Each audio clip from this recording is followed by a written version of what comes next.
माँ बेटे की एक मजेदार कहानी। माँ बेटा और बहू तीनों डाइनिंग टेबल पर बैठकर खाना खा रहे थे।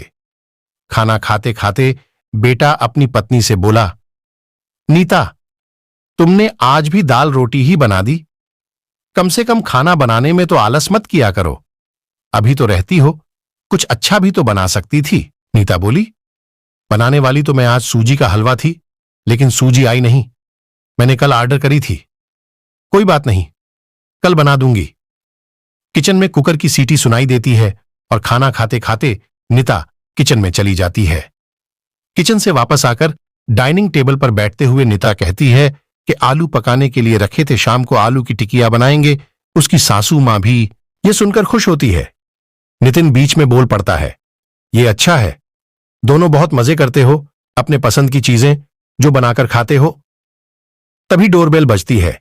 सुनीता फिर से खाने की टेबल से उठकर दरवाजा खोलने चली जाती है। दरवाजे पर डिलीवरी बॉय सूजी लेकर आया होता। पार्सल लेकर अनीता फिर से डाइनिंग टेबल पर खाना खाने बैठती है। तब मां बेटे से कहती है कि तू दरवाजा खोल देता, बेचारी को खाना खाते समय भी सुकून नहीं है।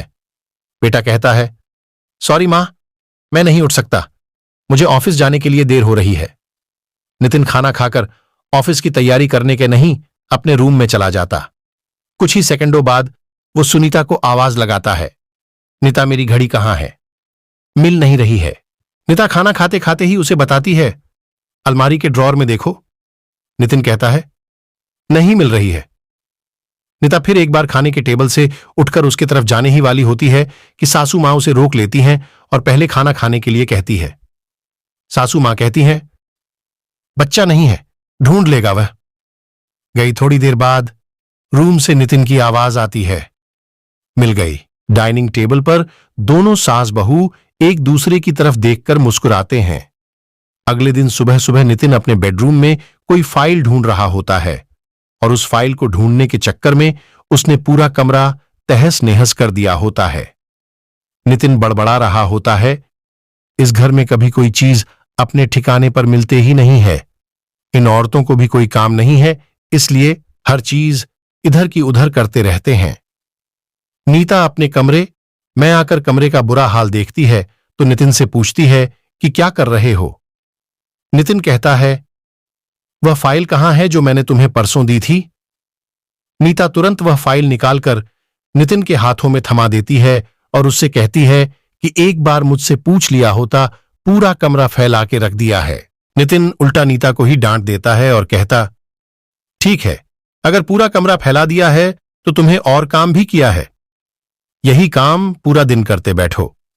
कभी कभी लगता है मुझे हाउसवाइफ से शादी करनी ही नहीं चाहिए थी। इतना बोलकर नितिन ऑफिस के लिए निकल जाता है। पति पत्नी की यह बातचीत मां भी सुन रही होती है, जिसका नितिन को पता नहीं होता। अब मां और नीता नितिन को सबक सिखाने के लिए प्लान बनाते हैं।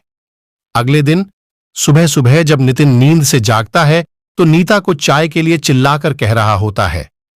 पास ही में सोफे पर बैठी मां उससे कहती है, नीता नहीं है, वह अपने मां के घर गई है, कोई जरूरी काम था। नितिन फोन निकालकर नीता को कॉल करने लगता है। तब मां उसे रोकते हुए कहती है, फोन मत कर मां, कि घर ही तो गई है, आज आएगी 2-3 दिन में। नितिन फोन रख देता है और मां से कह रहा होता है कि मां चाय। तभी मां बोल पड़ती है, हाँ हाँ, 2 कप बनाना, मैं भी पीऊंगी। बेमन से नितिन किचन की तरफ जाने लगता है चाय बनाने के लिए। तब मैं तो फिर से खड़े होते हुए कहती है, अरे बेटा रुको। नितिन को लगता है कि मां उसे रोककर कुछ चाय बनाने चली जाएगी, लेकिन मां कहती है, मेरी चाय में थोड़ी चीनी कम डालना। नितिन चाय बनाकर लाता है। मां और बेटा दोनों चाय पी रहे होते हैं। तब मां बोलती है, अच्छी बनाई है, लेकिन नीता जो चाय बनाती है उसमें तुलसी की कुछ पत्तियां डाल देती हैं, उसका स्वाद ही अलग आता है। बेटा कोई नहीं, अगली बार जब तू चाय बनाएगा तो ध्यान रखना। नीति मां की तरफ देखता ही रह जाता है। थोड़ी देर बाद नितिन मां से कहता है, मां, आज खाने में मटर पनीर।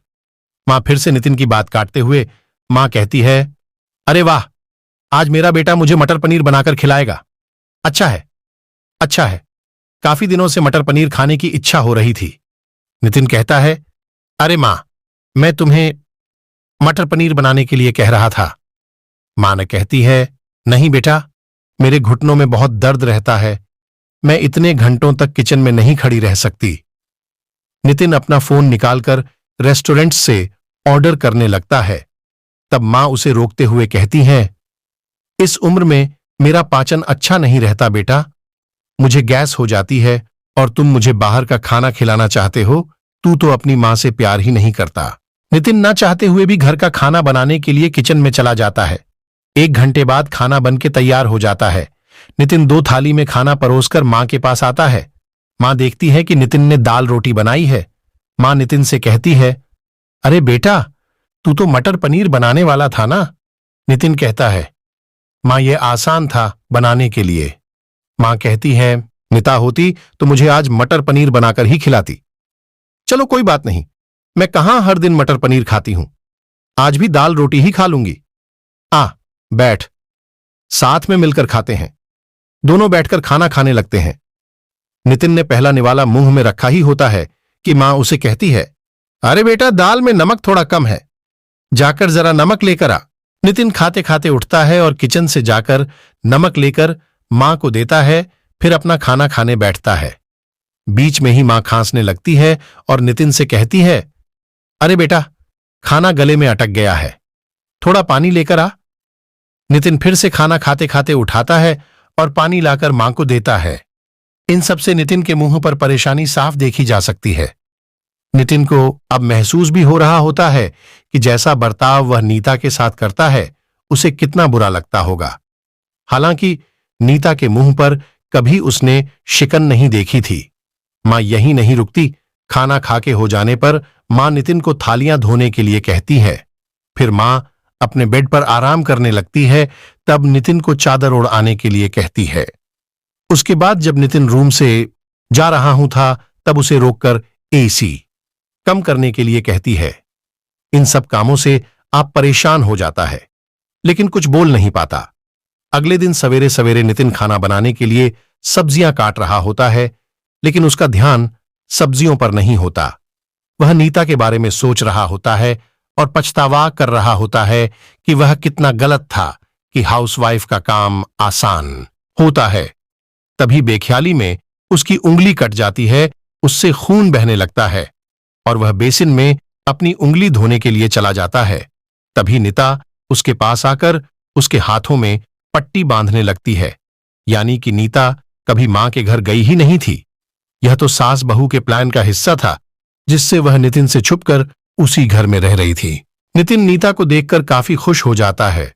नीता से कहता है, घर का काम हम दोनों मिलकर क्या करेंगे?